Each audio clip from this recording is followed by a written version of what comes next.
किसी भी स्वभाव पर नहीं रीझता है। किष्किंधा कांड में जामवंत जी जब समस्त बंदर भालुओं के साथ समुद्र के किनारे पहुंचे ना, तो वहां जटायु जी के भाई साहब मिले समुद्र के किनारे। सब तो निराशा ही हो गए थे। महीना बीत ही गया है और लौट के जाएंगे तो सुग्रीव जी ने कहा है मारेंगे, हम मृत्यु दंड देंगे। तो सब रो रहे हैं। हाँ भैया देखो हनुमान जी का सखा बजा रहा है। आज थोड़ी देर बजाए नहीं, लेकिन कथा के बीच में बजाएगा तो थोड़ा गड़बड़ी होगा। वैसे लाला है, बजा लेने तो कोई बात नहीं। ये भी हनुमान जी के सखा अनुचरी होंगे। तो उसी बीच संपाति आता है और कहता है बहुत दिनों से मैं भूखा हूं, आज प्रभु ने बहुत बड़ी कृपा की है, मुझे भोजन की व्यवस्था करके प्रदान कर दी है। यहां पे भोजन की व्यवस्था दे दी है। सारे बंदर भालू डर गए, अब तो आहार बनना पड़ेगा। लेकिन जामवंत जी बड़े चालाक थे, तो उन्होंने कहा देखो धन्य वो जटायु जिसने राम काज में अपने प्राण ने उछावर कर दिए। गिद्ध योनि में था फिर भी प्रभु के काम में सहयोगी बन सका। नाम सुनते ही घबराया, वचन दिया मैं खाऊंगा नहीं, लेकिन तनिक मुझे अपने पास आने दो, मैं नहीं खाऊंगा तुम्हें। वैसे तो डर रहे थे लेकिन बुलाए, कहा पूरी विस्तार से चर्चा बताओ कैसे क्या हुआ। बोले अयोध्या नरेश राजा दशरथ के पुत्र भगवान श्री राम को वनगमन की आज्ञा हुई, पत्नी का हरण हुआ और लंका के अधिपति रावण से युद्ध करते हुए वीर गति को प्राप्त हुआ। अब जब ये प्रसंग सुना संपाति बड़ा दुखी हुआ और बचपन की कथा सुनाया। हम दोनों भाई थे, एक बार सूर्य नारायण के पास जाने की हमें होड़ लगी। सूर्य के तेज को सहन न कर पाने के कारण जटायु तो वापस आ गया, लेकिन मैं थोड़ा धृष्टता करके आगे बढ़ा, पंख झुलस गए, गिर पड़ा। पर एक सज्जन ने, एक साधु ने मुझ पर कृपा करी और कहा देखो जिस दिन भगवान के कार्य को करने वाले भगवान के दूत तुम्हें मिल जाएंगे, उस दिन तुम्हारे नए पंख चले आएंगे, तुम्हारे जीवन का कल्याण हो जाएगा, तुम्हें नवीन पंख मिल जाएगा। और देखो आज मैं इस बात को प्रसन्न हूं कि पूर्व काल में कहे हुए किसी मनीषी, किसी संत के वचनानुसार आप सभी मुझे मिले हो। और वहां संपाति ने बहुत अच्छी एक बात कही है। देखो मैं तो यहां से देख रहा हूं लंका में अशोक वाटिका में सशोक सीता जब विराजमान है, क्योंकि मैं गिद्ध हूं, मेरी दृष्टि बहुत बड़ी है, गिद्ध है दृष्टि अपार। और सावधान करके कहा देखो भगवान से बड़ा कृपालु दयालु कोई नहीं हो सकता है। अगर पापी भी भगवान के नाम का जाप कर ले,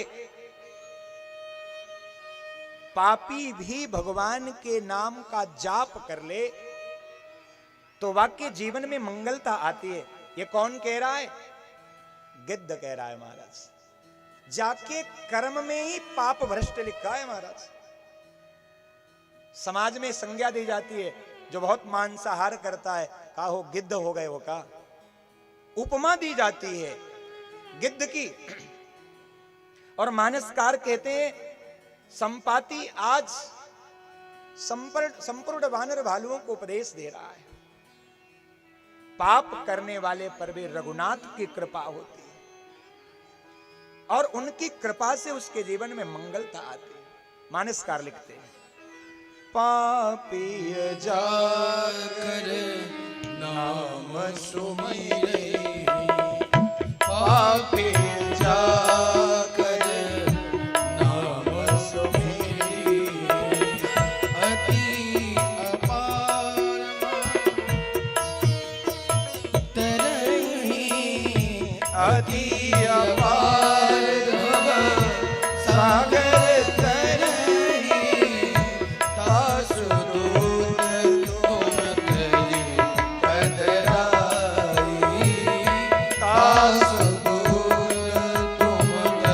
जी पधराई राम हृदय धरि करहु पाई राम हृदय धरि करहु पाई।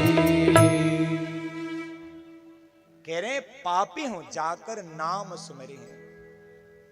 पापी भी जिसका नाम सुमिर ले, कीर्तन कर ले, वह के नाम को स्मरण कर ले, गिद्ध कह रहा है अति अपार भव सागर तरहि। अपार कहा है, इस भव सागर की सीमा का वर्णन नहीं है महाराज। यह संसार का जो भव सागर है, भवरूपी सागर है, अपार कहा, लेकिन वो भव सागर से भी तर सकता है, पापी से भी पापी हो तो।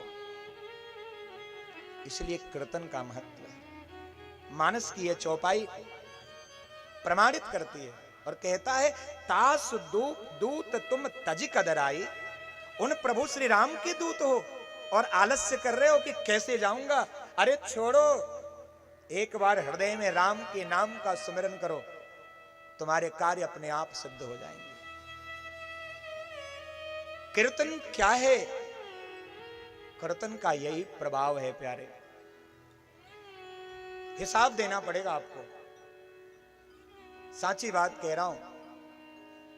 इस दुनिया में जितने लोग आए हैं सबको हिसाब देना पड़ता है, चाहे वो कोई भी हो, कहीं का भी हो, कितना भी बड़ा हो, कितना भी धनी हो। प्यारे, इस संसार में किए गए कार्य का हिसाब सबको देना पड़ता है और इसीलिए कीर्तन की परंपरा बनाई गई। कीर्तन क्या है? जामे आपकी कीर्ति, जामे आपका तन, दोनों छूट जाए, तिहु लोग कहो जागे। इस संसार में परम पद को प्राप्त करना है अगर, तो आपको अपने जीवन में कार्य करना होगा। अपनी कीर्ति और अपने तन से ऊपर उठना पड़ेगा। शास्त्र कहता है जब तक स्वयं को विस्मृत नहीं करोगे, आत्म नाम को विस्मृत नहीं करोगे, जब तक स्वयं के नाम के चक्कर में पड़े रहोगे, तब तक तुम्हारा कल्याण नहीं हो सकता है। इसीलिए कीर्तन है। कीर्ति से ऊपर उठ जाओ, तन से ऊपर उठ जाओ, ताकि जब परमात्मा के सम्मुख जाना पड़े तो वहां हिसाब देने में कंजूसी न हो महाराज।